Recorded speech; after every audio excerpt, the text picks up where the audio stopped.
Hi everyone, and welcome back to my channel.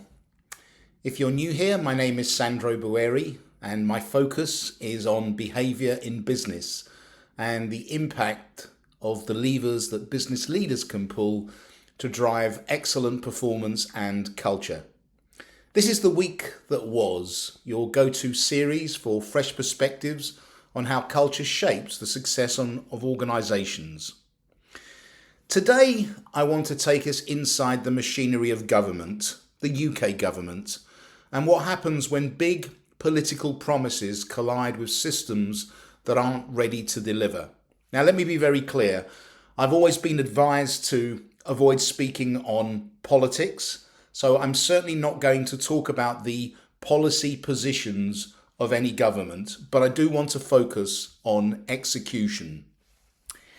This week, the Institute for Government released its Performance Tracker 2025, and unfortunately the message was very blunt. Let me quote, "Many UK public services remain in worse shape today than they were in 2010, even after the change of government." At the same time, several think tanks have criticised the Labour government for entering office without a detailed delivery-ready reform plan, leaving public services overstretched and directionless. So, as I said, this isn't about politics. It's about leadership, it's about culture, planning and execution capability. The fundamentals that decide whether any organisation succeeds or fails. So let's set the scene. Public services, social care, courts, policing, local governments, preventative programs, these public services have absorbed more than a decade of rising demand, coupled with shrinking budgets and policy churn. The new government set out its 5 missions, which are broad, ambitious and inspiring. But if the IFG report highlights a deeper issue, ambition without capacity sets up a system for stress, and stress without planning becomes dysfunction. So the risk is clear. If the government doesn't quickly build the capability and behavioural discipline required for reform, political goodwill may burn out long before improvements reach citizens. And in any system, public or private, when expectations outpace capacity, culture becomes the decisive variable.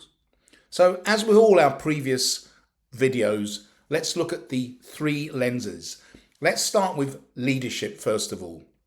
Leadership at the top has to convert broad missions into specific, operationally credible behaviours. The IFG's message to the Prime Minister was unmistakable this week. The buck stops with you, now get a grip. That means getting a grip on priorities, on sequencing, and on cross-department coordination. Tone setting so far has been very big on ambition, but actually very light on operational clarity. And in a system as vast as the UK state, lack of clarity breeds cultural drift. Departments default to silos, agencies firefight, local authorities try to guess which priorities matter most. So tone setting must be followed by tone checking. In other words, has the system understood the message? Has it accepted it? Does it have the means to act? Without that verification, the message just disappears into a complex bureaucracy. Our second lens is the lens of opportunity management. This moment is both a profound challenge and a profound opportunity for the United Kingdom. A government with a clear mandate could redesign public services for a generation, improving prevention, modernising the use of data, reducing failure demand, and rebuilding frontline capability. But let's be clear, opportunity without realistic planning collapses quickly. And that is the warning this week's analysis underscores. Public services remain caught between high expectations and very thin readiness. Systems designed for crisis response can't simply switch to transformation without the scaffolding of capability, clarity, and capacity. This is classic opportunity management. Not everything can be done at once, and if everything is a priority, let's be clear, nothing is a priority. Now, which particular levers can the UK government pull? Let's look at these levers, starting with hiring. The government must hire people who can actually deliver reform, not just repeat the mission statement again and again and again. I'm going to tread carefully, but let me say this. A powerful illustration of how this can be done comes from the contrast between Trump 1.0 and Trump 2.0. Trump's first administration was defined by chaotic hiring. 4 chiefs of staff in 3 years, cabinet turnover at record levels, appointees who opposed, contradicted, or derailed the agenda, leaks, infighting, and factional warfare. Trump hired for loyalty, optics, and combativeness, not operational competence. The result? No continuity, no cultural coherence, and fundamentally no delivery. The system just broke under the weight of its own contradictions. But what about Trump 2.0?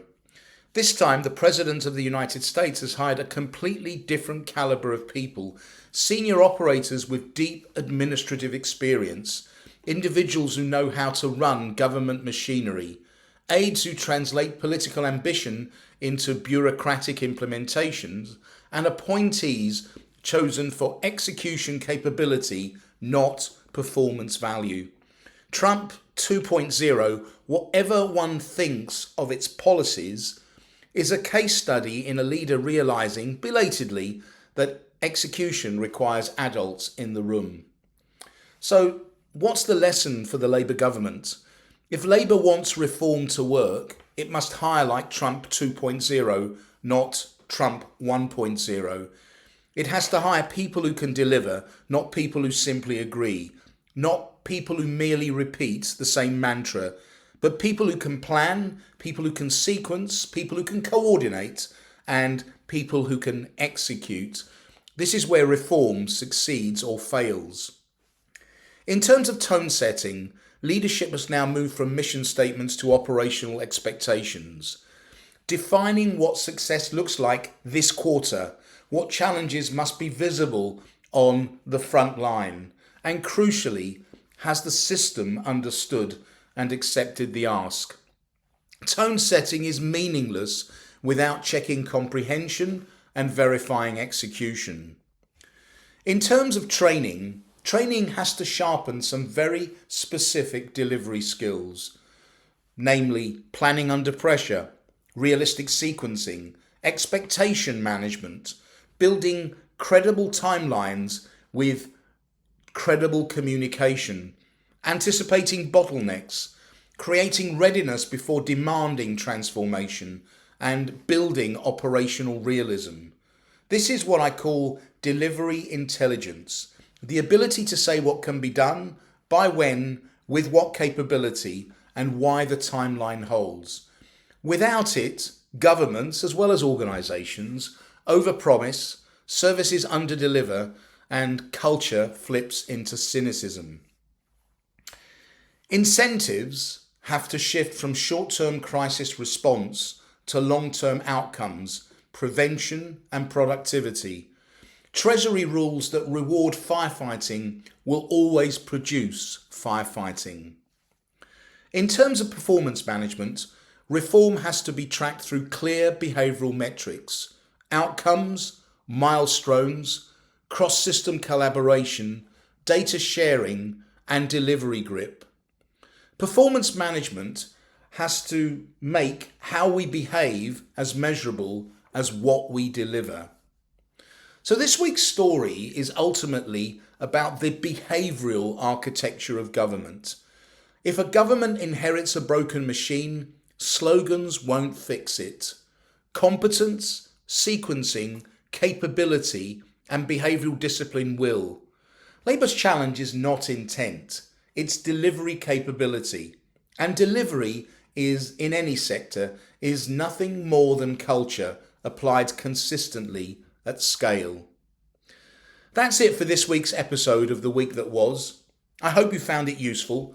Don't forget to press like, to subscribe to the YouTube channel, and to share your thoughts. And as always, remember, culture isn't what you say, it's what you do when no one's watching. Thanks for watching, and see you next time.